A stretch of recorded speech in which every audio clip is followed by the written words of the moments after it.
नमस्कार, मैं हूँ डॉक्टर राजीव पथरिया और आप देख रहे हैं लाइव हिंदुस्तान चर्चा।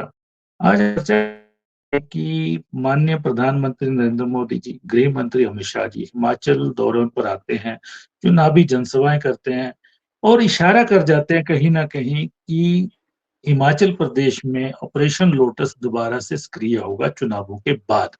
उनका स्पष्ट इशारा है। मोदी जी कहते हैं कि ये सरकार नहीं चलेगी, लिख कर ले लो। ठीक है। अमित शाह जी कहते हैं कि आप 6 उपचुनावों में और 4 सांसदों को वोट दो और यहाँ पे कमल का फूल खिलाओ, हिमाचल प्रदेश में भी सरकार बनाएंगे। वहीं एक बड़ी बात ये आती है कि जब वो धर्मशाला होते हैं, तो विशेष तौर पर वो 6 उपचुनावों के बारे में फीडबैक लेते हैं वरिष्ठ नेताओं से और उनके पास कहीं न कहीं चुगली इनके दौरे से पहले पहुँच जाती है, एक चुगली लगाई जाती है कि हिमाचल प्रदेश की इन 6 उपचुनाव वाली सीटों में भाजपा के कुछ चंद लोग पार्टी के साथ भीतरघात कर सकते हैं, उसकी संभावना जता दी जाती है। अमित शाह अपनी टीम को टाइट करते हैं, डॉक्टर राजीव बिंदल भाजपा अध्यक्ष को विशेष निर्देश देते हैं और उनके पास जो शिकायतें पहुंची हैं प्रत्याशियों की, उन पे तुरंत निर्णय लेने की बात करते हैं। बिंदल जी लाहौल स्पीति पहुंचते हैं और पुरानी शिकायत लगभग 1 माह पुरानी, ये लोग काम डॉक्टर रामलाल मार्कंडे का कर रहे हैं लेकिन हैं भाजपा के साथ चल रहे। उन सबको पार्टी से निष्कासित कर दिया जाता है। ऐसे ही अब और मंडलों में भी हो सकता है। तो ये अब सुक्खू सरकार को कैसे बचाया जाएगा? राहुल गांधी आते हैं, वो कहते हैं कि हिमाचल की सरकार को नहीं चुरा सकते, आपने और सरकारें बहुत चुराई होंगी। यानी कि ऑपरेशन लोटस सक्रिय फिर से होगा। मुख्यमंत्री सुखविंदर सिंह सुक्खू अपनी सरकार को कैसे बचाएंगे? आज हम इसी विषय पे चर्चा करने जा रहे हैं। हमारे साथ चर्चा में भाग ले रहे हैं प्रेम कौशल जी हैं, मुख्य प्रवक्ता हैं कांग्रेस पार्टी के। विवेक शर्मा जी हैं, भाजपा के वरिष्ठ प्रवक्ता हैं। उदयवीर पठानिया जी वरिष्ठ पत्रकार हमारे साथ जुड़े हैं। उदयवीर जी, ये दौरे थे 2 दिन, 1 दिन प्रधानमंत्री जी का, 1 दिन गृह मंत्री जी का और निशाने पे कहीं न कहीं ठीक है, राष्ट्र स्तर की बातें कही, मुद्दे कहे गए, लेकिन सरकार को जो खतरा है, जो पहले एक अटेम्प्ट हुआ है, अब चुनावों के बाद दोबारा अटेम्प्ट होगा, ऐसे संकेत वो दे गए हैं। इसका क्या अभिप्राय है और सुक्खू साहब अपनी सरकार को कैसे बचाएँगे अब? बिल्कुल, जो आपने अमित शाह का ज़िक्र किया और जो शिकायत उनके पास पहुँची, वो 100% सही शिकायत मानी जा सकती है। उसके पीछे की वजहें भी हैं, क्योंकि बीजेपी ने मैं पहले भी एक बार चर्चा में कहा था कि अपने लोगों का कत्ल किया है। तो अब उस कत्ल का हिसाब बराबर करने के लिए जो ग्रास रूट का इनका कैडर है, वो अपनी पूरी ताकत झोंके हुए है, इस चीज़ से इनकार नहीं किया जा सकता। दूसरी बात डॉक्टर साहब आपने कही कि एक अटेम्प्ट और होगी ऑपरेशन लोटस की, बिल्कुल होगी क्योंकि पहले जो ये अटेम्प्ट हुई थी, इसमें अगर पैरामीटर्स ऑफ द लीडरशिप देखा जाए तो वो दोयम दर्जे की या तृतीय दर्जे की मानी जा सकती है। लेकिन मोदी साहब और शाह के बोलने के बाद ये बात तय हो चुकी है कि एक बार फिर से अटेम्प्ट होगी और उस अटेम्प्ट के लिए ज़रूरी है कि भाजपा 6 की 6 जो सीटें हैं, उनको जीतने की कोशिश करे। क्योंकि अगर जीत नहीं पाए या मार्जिन भी नहीं बना पाए, तो जो आगे का एक भरोसे का लेवल है, जो कि इलेक्टोरल पॉलिटिक्स पर डिपेंड करेगा, वो बहुत ज़्यादा कमज़ोर हो जाएगा। ऐसे में अमित शाह का धर्मशाला में आना, बैठक लेना और खबर तो ये भी है कि ये जो तमाम चीज़ें हैं, ये भाजपाइयों ने नहीं बताई हैं, जो पुराने भाजपाई हैं। ये साल भर पहले, 1.5 साल पहले भाजपाई बने, आपके हर्ष महाजन की जो रिपोर्ट है, उसके ऊपर आधारित बताई जा रही है और हर्ष महाजन के बारे में ये मशहूर है और ये एक तथ्य भी रहा है कि जितने संगठनात्मक तौर पर पुख्ता खिलाड़ी व्यूह रचना करने में हर्ष महाजन का कोई मुकाबला नहीं है। तो ये भी तय है कि ये जो रिपोर्ट गई है कि जो भाजपाई हैं, जो बागियों का साथ नहीं दे रहे हैं, ये भी हकीकत में सही रिपोर्ट है। आज अभी मैं थोड़ी देर पहले धर्मशाला में था, तो सुधीर शर्मा एक जगह पे चुनाव करते हुए प्रचार करते हुए नज़र आए मेरे को। भीड़ थी आज उनके साथ, जितनी पहले नहीं देखी जाती थी। तो डंडा तो कहीं न कहीं असर कर गया है। डॉक्टर साहब। जी, लेकिन देखिए आपने कहा कि पहले जो प्रयास हुआ दोयम दर्जे का हुआ कहीं न कहीं, शायद उस समय नड्डा जी देख रहे थे कि अब बिल्कुल। कमान ये जो ऑपरेशन लोटस की है कि अमित शाह जिस तरह का संकेत उन्होंने दिया है, क्या लगता है कि आपने कि उन्होंने अपने हाथ में ले लिया और कुछ ना कुछ वो कर गुजरेंगे इसके बाद? खुद जो सेकंड लाइन, दोयम दर्जे का कह लीजिए या फिर सभ्य भाषा में कहना कि सेकंड लाइन ऑफ लीडरशिप कह लीजिए, ये लोग पिटे हुए खिलाड़ी साबित हुए। क्योंकि उसके तुरंत बाद ही जब ये पिटे हुए साबित हो गए, तो एक भाजपा के भीतर चल पड़ा था कि हर्ष महाजन के लिए वोट लेने थे, वो ले लिए। अब इस मसले को आगे नहीं खींचना चाहिए था। आगे किसने खींचा? राष्ट्रीय अध्यक्ष भाजपा के हिमाचल से, जाहिर-सी बात है उनका भी रोल रहा। और नेता विपक्ष का भी रोल रहा, जयराम ठाकुर का भी रोल रहा। हो सकता है कि डॉक्टर बिंदल का भी रोल इसमें रहा हो, लेकिन ये तमाम लोग पिटे हुए खिलाड़ी यहाँ पर तो साबित एट लीस्ट अकेले सुक्खू ने तो करके रख दिए कि आप चाहे जितना मर्जी जोर लगा लीजिए, मेरे को सरकार बचानी है, मैं सरकार बचाऊंगा। तो अगर उस तरीके से देखा जाए तो अब ये जो कुछ भी मान लीजिए अच्छा बुरा जो भी होगा, उसमें सीधा मुकाबला, सीधी टक्कर सुखविंदर सिंह सुक्खू के साथ होगी और इसकी कमान 3 लोगों के पास रहेगी। 2 तो राष्ट्रीय स्तर पर ज़ाहिर है अमित शाह और नरेंद्र मोदी, तीसरे पे नंबर पे आएँगे हर्ष महाजन। क्योंकि अगर इतनी सारी चीज़ें होती हैं, आज भी अगर आप थोड़ा-सा इन चीज़ों को देखेंगे जो 6 बागी गए हैं, क्या आप मान सकते हैं डॉक्टर साहब कि ये भाजपा के प्रलोभन या सो कॉल्ड अपना कोई बेनिफिट देख के गए होंगे? इनके लिए कोई सॉलिड गेम प्लान होगा और भाजपा लगता नहीं है कि जो भाजपा के स्टेट लीडरशिप है, वो कोई ऐसा प्लान बनाने में काबिल है कि इन लोगों को वो लुभा भी पाती, इन लोगों को आगे चला भी पाती। तो इन परिस्थितियों में ज़ाहिर-सी बात है कि अब मसला टॉप लेवल पे है और जो रिजल्ट्स होंगे वो भी टॉप लेवल पर ही असर करने वाले होंगे, चाहे वो 3 अमित शाह, नरेंद्र मोदी और हर्ष महाजन के लिए कह लीजिए या फिर दूसरी तरफ अकेले सुखविंदर सिंह सुक्खू के लिए कह लीजिए। डॉक्टर साहब। लेकिन उदय जी, कहीं न कहीं संख्या बल देखा जाए, अगर गिराना ही होगा, चलिए वो बाकी जगह भी उन्होंने ऐसा किया है, कर सकते हैं। लेकिन सवाल ये है कि संख्या बल ज़्यादा है और जी, वहीं पे हो सकता है कि लोकसभा चुनावों को आगे उसका प्रचार आगे बढ़ाने के लिए ये बात कह दी गई और हिमाचलियों के मन में अमित शाह जी ने, मोदी जी ने ये एक चीज़ डाल दी हो कि यहाँ भी तुम्हारी सरकार बनेगी, इसलिए दोनों जगह वोट वो ही करना। ये भी एक चीज़ हो सकती है। बिल्कुल। लेकिन अगर दूसरी तरफ हकीकत देखें सर, तो ऐसे हालात बीजेपी के भी नहीं है कि वो क्लीन स्वीप देने की इसमें होगी, 4 की 4 सीटें निकाल कर ले जाए। शिमला सीट कांग्रेस एज पे आ चुकी है, बड़े आराम से आ चुकी है।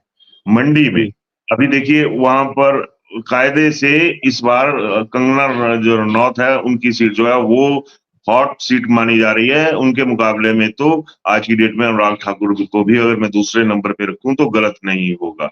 अब जी। 1-2 दिन में वहां पर यूपी के मुख्यमंत्री योगी साहब की मीटिंग्स हैं, पब्लिक मीटिंग्स हैं, तो प्रेशर तो हर तरफ से बिल्ट हो रहा है कि किसी न किसी तरीके से कुछ ऐसा माहौल बनाया जाए जिससे ये एक चीज़ चली जाए कि संख्या बल का जो हम मसला डिस्कस कर रहे हैं, उसकी बजाय ये लगे कि जो बल है, वो कौन से नेता आकर हिमाचल में दे रहे हैं। इस चीज़ से मैं सहमत हूँ कि ये एक सियासी शगुफ़ा भी हो सकता है। लेकिन इस चीज़ से भी इनकार नहीं किया जा सकता कि 6 में से जो 6 सीटें हैं विधानसभा की, उनको जीतने उनमें ज़्यादातर सीटें जीतने का जो प्रेशर है, वो सुखविंदर सिंह सुक्खू पर रहेगा अकेले। क्योंकि पिछले 1.5 साल से लगभग हो गया इतना वक़्त, प्रतिभा सिंह जी, बीइंग ए कांग्रेस प्रदेश अध्यक्ष कहीं एक्टिव मोड में नजर नहीं आ रही हैं। हर फ्रंट फुट पर सुक्खू आगे है।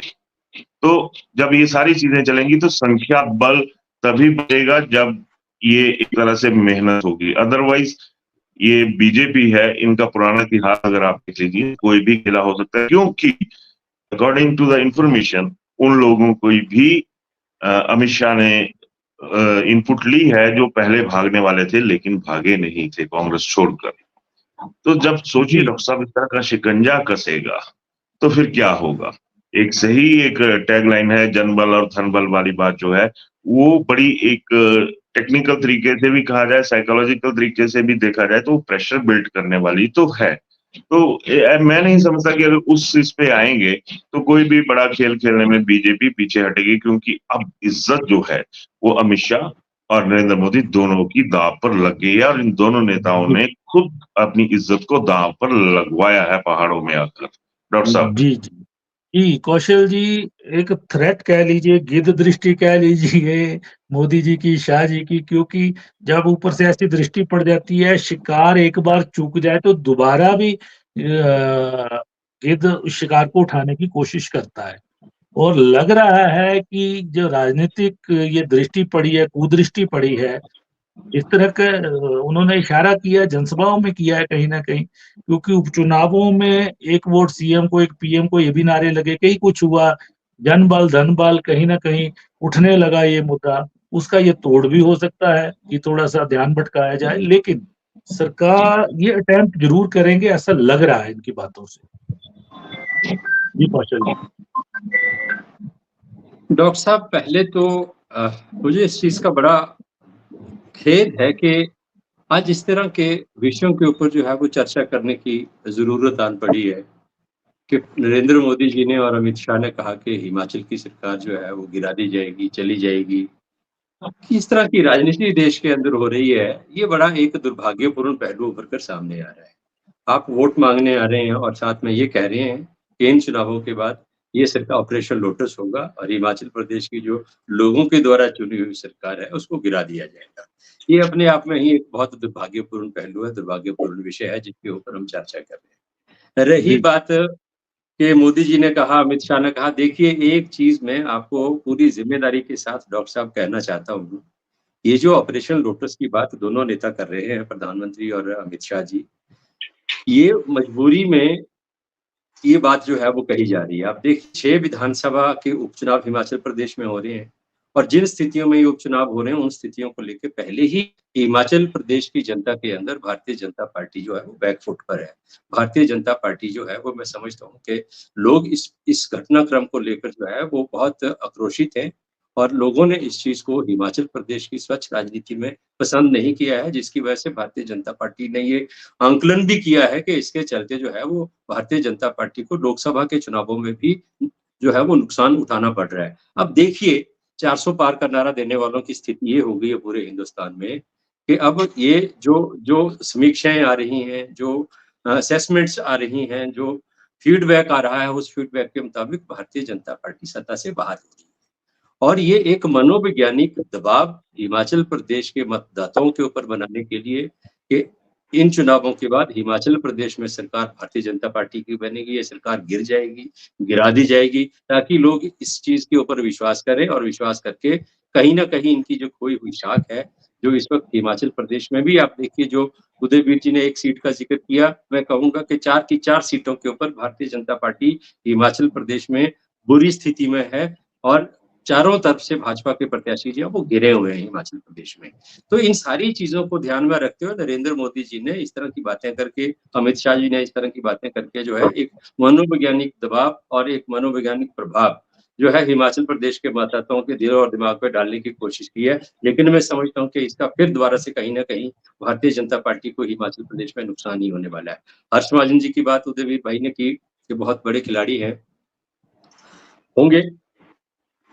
वो जिस तरीके से भारतीय जनता पार्टी में गए, उन्होंने अपना उल्लू सीधा किया, कांग्रेस पार्टी के विधायकों का इस्तेमाल किया, सरकार को गिराने की कोशिश हुई, धन बल का इस्तेमाल हुआ। आपने कहा वो चक्रव्यूह रचना जो है वो बड़ी अच्छी करते हैं। मैं समझता हूँ कि हर्ष महाजन का भाजपा में जाना हिमाचल प्रदेश में भारतीय जनता पार्टी के पतन का कारण बनेगा। जिस तरीके की महत्वाकांक्षाएँ वो रखते हैं, जिस तरीके की वो राजनीति करते हैं और जिस रिपोर्ट का डॉक्टर साहब आपने ज़िक्र किया कि अमित शाह जी के पास शायद युद्धवीर जी ने किया कि हर्ष महाजन ने रखी वो रिपोर्ट के कौन-कौन लोग जो हैं वो भारतीय जनता पार्टी के प्रत्याशियों का विरोध कर रहे हैं, खिलाफत हो रही है, उनके खिलाफ एक्शन भीतरघात लेने कर की रहे बात हुई है। हैं, तो यही चीज़ें भीतरघात। अपने आप में स्पष्ट करती हैं कि भारतीय जनता पार्टी के अंदर पक क्या रहा है, भारतीय जनता पार्टी के अंदर हो क्या रहा है। जो ओरिजिनल भारतीय जनता पार्टी के लोग हैं, जिनमें मेरे भाई विवेक जी भी शामिल हैं, आज ऐसे लोगों की जिन्होंने भारतीय जनता पार्टी को खड़ा किया है देश में और प्रदेश में, उनकी हालत भारतीय जनता पार्टी में बहुत दयनीय हो चुकी है। भारतीय जनता पार्टी में निर्णय और जो भारतीय जनता पार्टी को चलाने का काम जो है, जहाँ हर्ष महाजन जैसे ब्रोकर्स करेंगे, हर्ष महाजन जैसे खलनायक करेंगे, वहाँ भारतीय जनता पार्टी कहाँ पहुँचेगी, उसकी हालत क्या होगी, इसका सहज ही अंदाज़ा लगाया जा सकता है। भारतीय जनता पार्टी में हिमाचल प्रदेश के अंदर जो है विघटन की स्थिति है, विभाजन की स्थिति है, और असली जो भारतीय जनता पार्टी का कार्यकर्ता है उसका भाजपा में दम घुट रहा है। वो अपने आप को उपेक्षित और जलील मैं समझता हूँ कि महसूस कर रहा है। तो भारतीय जनता पार्टी एक अलग रास्ते के ऊपर अब नरेंद्र मोदी के नेतृत्व में जा रही है। और देखिए, अब नड्डा जी का एक बयान आता है पिछले दिनों, एक इंटरव्यू में वो कहते हैं कि वाजपेयी जी के जमाने में आरएसएस की आवश्यकता थी भाजपा को, अब भाजपा अपने पैरों पे खड़ी हो चुकी है, अब आरएसएस की जरूरत नहीं है। तो किस तरीके की मतलब राजनीति जो है भारतीय जनता पार्टी के अंदर हो रही है, कितना अहंकार भारतीय जनता पार्टी के लोगों में और नेता वर्तमान जो नेतृत्व है उसमें आ चुका है। वो किसी को नहीं मान रहे, किसी की नहीं सुन रहे। वो एकदम से तमाम जो भारतीय जनता पार्टी को खड़ा करने वाले लोग हैं, पूर्व में जिन्होंने अपना पसीना और खून बहाया इस पार्टी के लिए, उनको दरकिनार जो है वो लगातार भारतीय जनता पार्टी के अंदर किया जा रहा है। और दल बदलुओं को आज भारतीय जनता पार्टी में जोरदार महत्व जो है वो दिया जा रहा है। और इसी वजह से मैं समझता हूँ कि भारतीय जनता पार्टी जो है देश भर में जो है बैकफुट पे चली गई है। चाल, चरित्र, चेहरा और पार्टी विद डिफरेंस की बात करने वाली पार्टी जो है उसकी ना अब चाल भी खराब हो गई है, चरित्र तो कोई रहा ही नहीं, चेहरा डिफेस्ड हो गया है।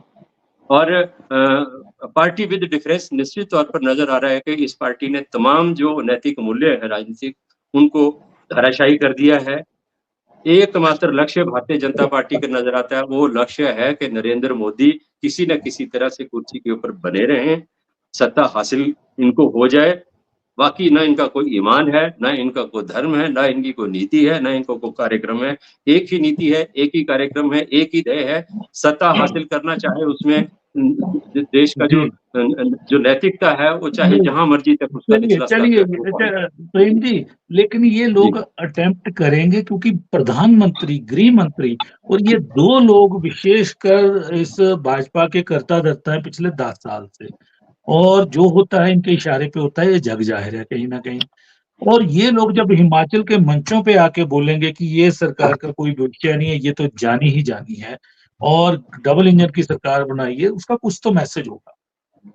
डबल और इंजन आपको की सरकार रह चुकी है पहले। कैसे कैसे बचोगे, क्योंकि विभीषण तो आपकी पार्टी के अंदर ही तैयार हो गए थे, पहले भी गए हैं, नहीं अब सर, कुछ औरों पे निशाना साधेंगे ये लोग, विभीषण तैयार कर देंगे, ये कैसे बचेंगे? देखिए जो डॉक्टर साहब जो विभीषण थे चले गए, अब जो बचे हैं वो मजबूत इरादों वाले हैं। और ये जो विभीषण हमारे यहाँ से वहां गए हैं, यही भारतीय जनता पार्टी का बंटाधार करेंगे हिमाचल प्रदेश में। मैं आज पूरी जिम्मेदारी से कह रहा हूँ, आप इसको नोट कर लीजिए, लिख लीजिए कि ये जो 6 हमारे विभीषण वहां गए हैं और एक ये जो इनका सरदार है हर्ष महाजन, ये मिलके भारतीय जनता पार्टी का बंटाधार हिमाचल प्रदेश में करेंगे। और ऐसे बहुत से लोग पूरे हिंदुस्तान में भारतीय जनता पार्टी के अंदर जो है वो अलग अलग पार्टियों के घुस चुके हैं, भारतीय जनता पार्टी में जा चुके हैं और भारतीय जनता पार्टी की राजनीति को कमांड कर रहे हैं।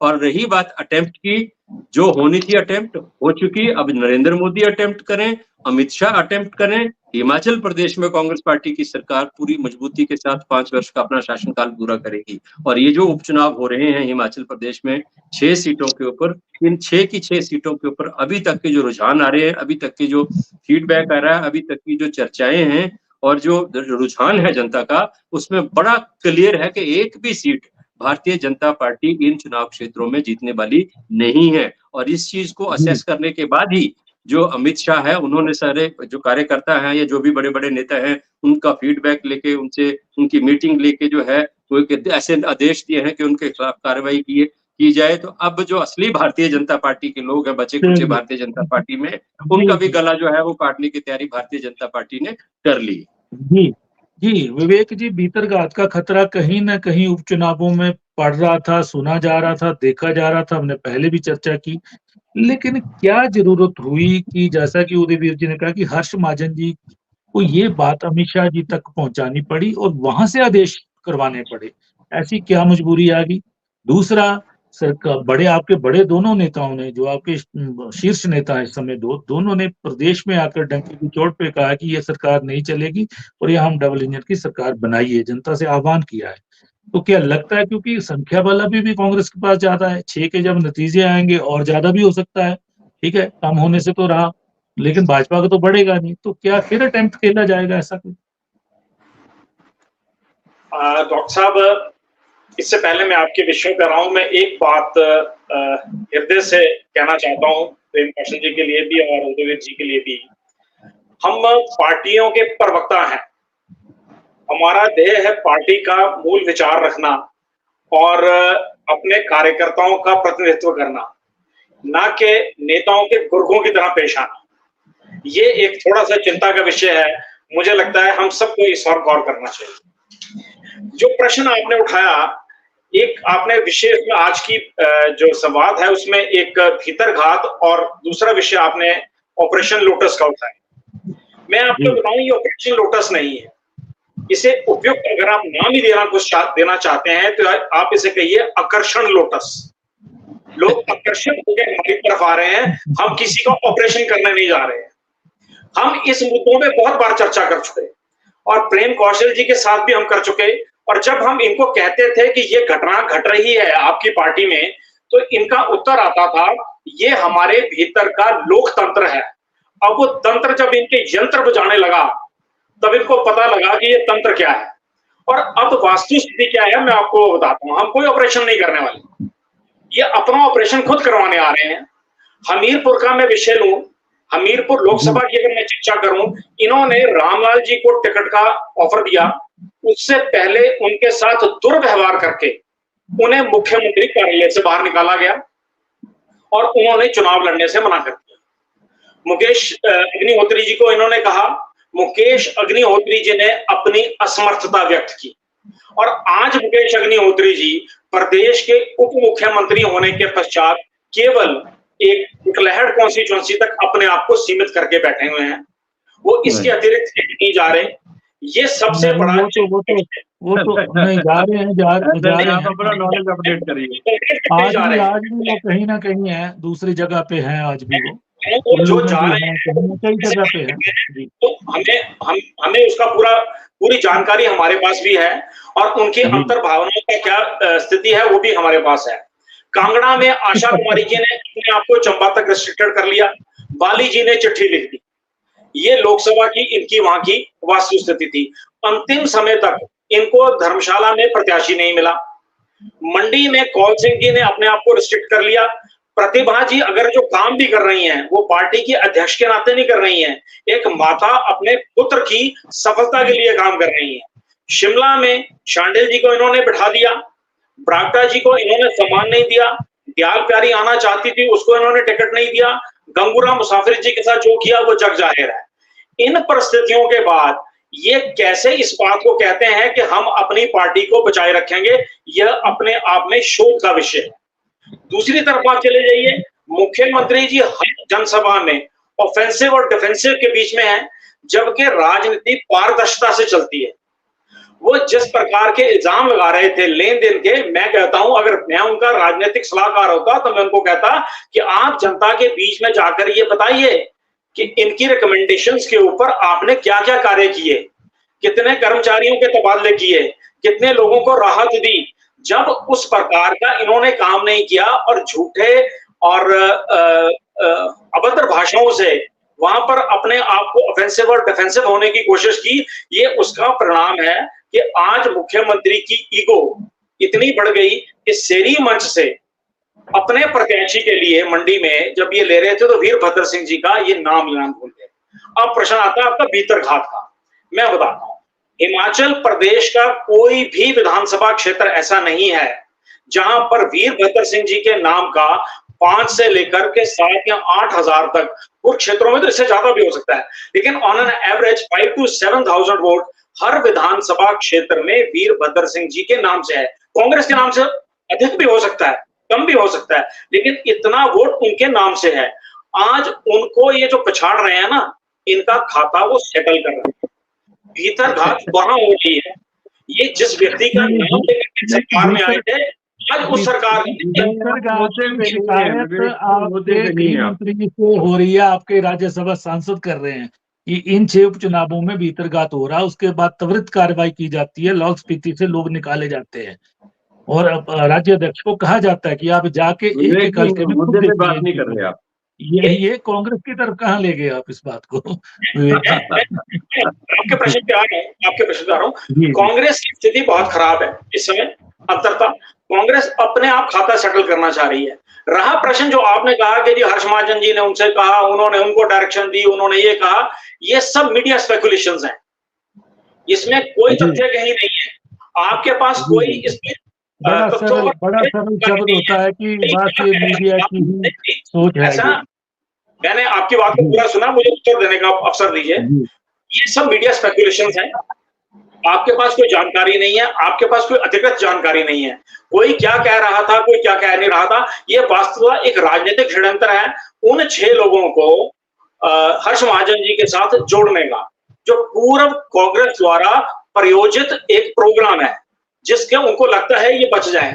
रहा प्रश्न, ये सरकार जा रही है, मैं बिल्कुल मानता हूं, और कांग्रेस क्यों कह रही है सरकार नहीं जा रही, इसका भी मैं आपको व्याख्यान करता हूं। कांग्रेस को ऐसा लगता है कि वो प्रदेश के दृष्टिकोण से जब ये देखती है कि ये सरकार हमारी स्थिर है, संख्या पूरी है, ऐसा है वैसा, हम भी इस बात को मानते हैं कि अगर इस सरकार को गिराने की क्षमता हमारी होती तो हम 2022 में ही रिपीट कर गए होते।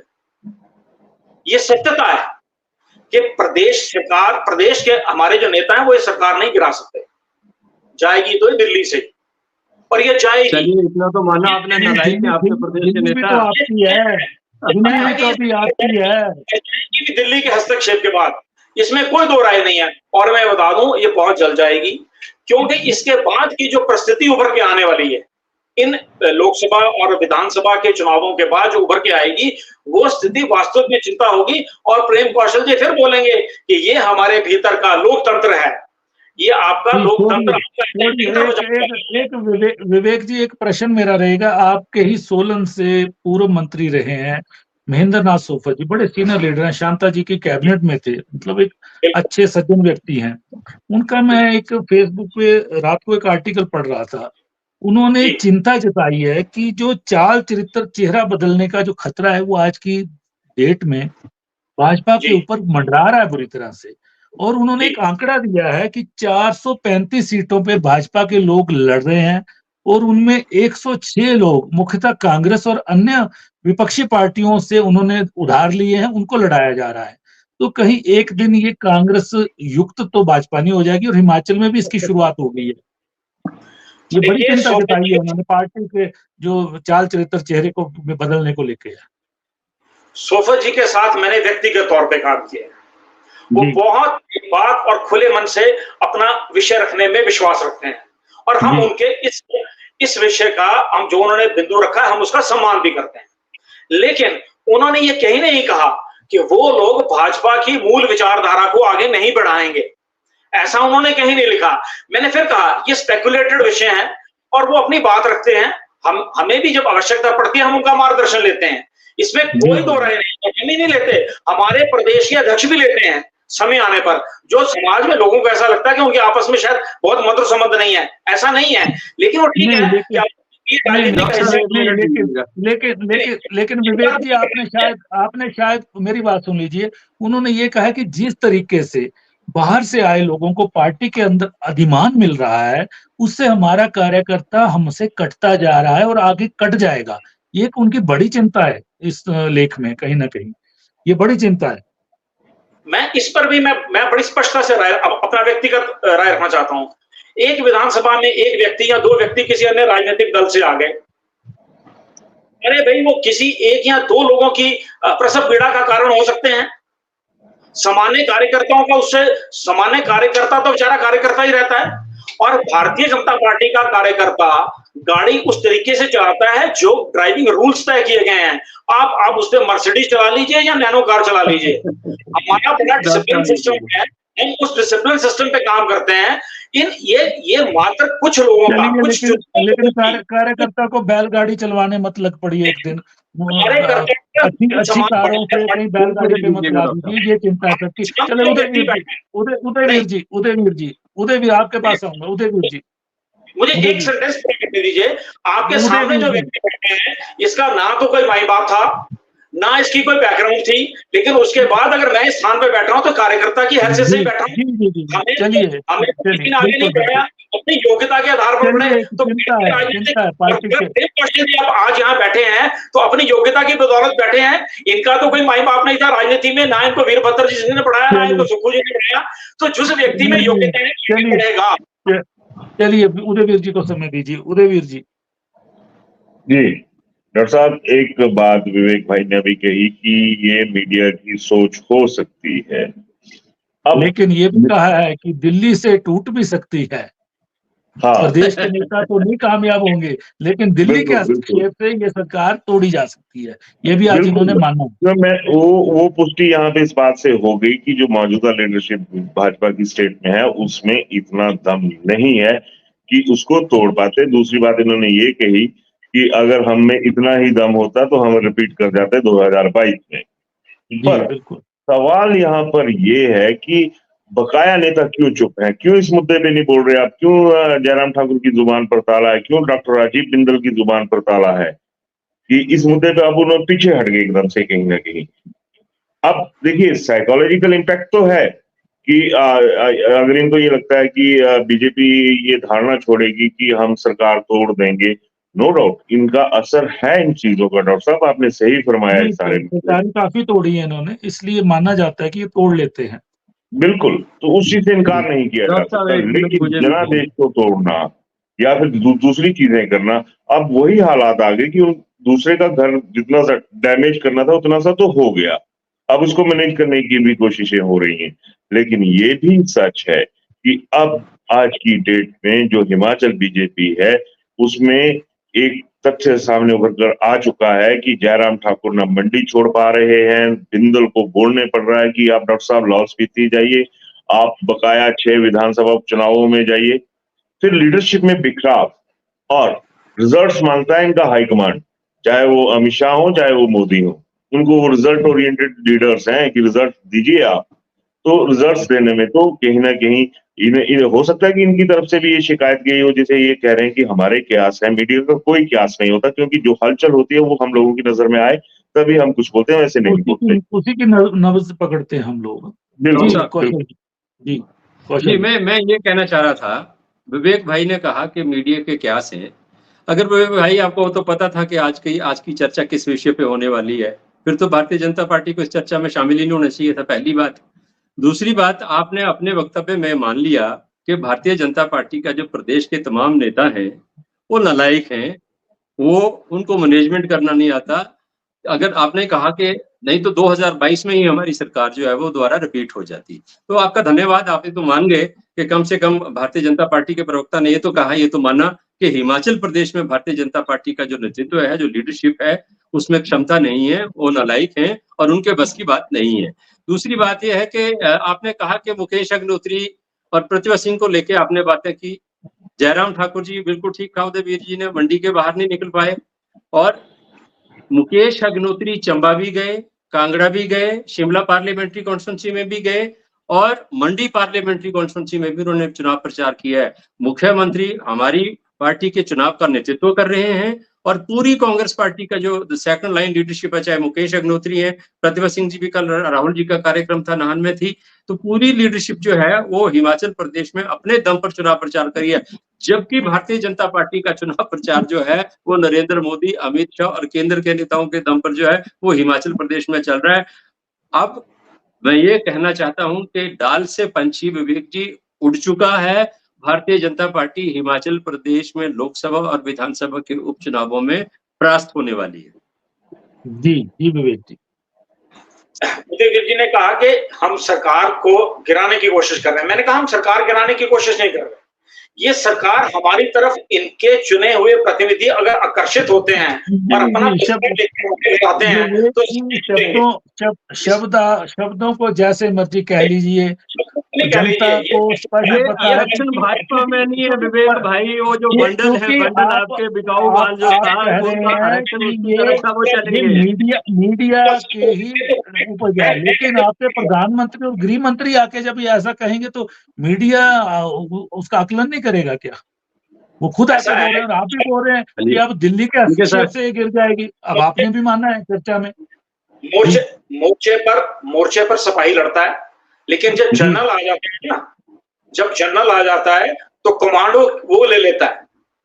भारतीय जनता पार्टी का कार्यकर्ता ही लड़ रहा है, भारतीय जनता पार्टी का कार्यकर्ता ही लड़ रहा है, लेकिन जब जनरल आ जाएगा तो जनरल कमांड लेगा और हमारे जनरल ने अगर कमांड ले ली है तो इसमें कांग्रेस को विचलित होने का समय आ गया है। हम समझते हैं इस बात को कि वो इस समय पर वही बात आपने घूम फिर के मानी है, वही बात को ये सरकार स्वयं गिर रही है। नहीं, ये सरकार स्वयं गिर रही है और अब से नहीं गिर रही, ये पिछले कई महीने से गिर रही है। और मैं बार बार तो कह रहा हूं कि हम इनको जब समझाते थे कि तुम्हारी सरकार गिर रही है तो कहते नहीं ये तो हमारे भीतर का लोकतंत्र है। अब वो लोकतंत्र चर्चा को विराम देते हैं, अब समय बहुत हो गया। तो आज हम चर्चा कर रहे थे कि हिमाचल प्रदेश में प्रधानमंत्री नरेंद्र मोदी जी, गृह मंत्री अमित शाह जी आकर कहते हैं कि हिमाचल की कांग्रेस सरकार ज्यादा समय चलने वाली नहीं है, ये जाएगी। और उन्होंने आह्वान किया है कि हम यहाँ पे डबल इंजन की सरकार बनाएंगे, आप 6 उपचुनावों को भी जिताइए। वहीं अमित शाह जी विशेष तौर पे विशेष रुचि लेके 6 उपचुनावों का फीडबैक लेते हैं। वहीं उनके पास ये शिकायत पहुंचती है कि भाजपा के लोग भीतरघात कर रहे हैं। कुछ को रास्ता लाहौल स्पीति में दिखा दिया जाता है, बिंदल जी को इस काम में लगा दिया जाता है कि इन सभी शिकायतों का निवारण आप कीजिए जल्दी। और संकेत यही है। वहीं पे मुख्यमंत्री सुखविंदर सिंह सुक्खू जी के लिए भी एक बड़ा इम्तिहान अब दोबारा आने वाला है, क्योंकि अगर वो 6 की 6 सीटें जीत जाते हैं या बहुमत में सीटें जीत जाते हैं, लेकिन फिर भी उनको अपने सारे विधायकों को साथ बांधे रखना होगा। ये उनकी कड़ी परीक्षा होगी, क्योंकि जैसा कि भाजपा प्रवक्ता विवेक जी ने कहा है कि अब दिल्ली के हस्तक्षेप से कुछ भी हो सकता है। तो अब दिल्ली का हस्तक्षेप कब होगा, कैसे होगा? तो आज हमने इसी विषय पे चर्चा की और आप सबने चर्चा में भाग लिया। मैं आप सबका धन्यवाद करता हूँ।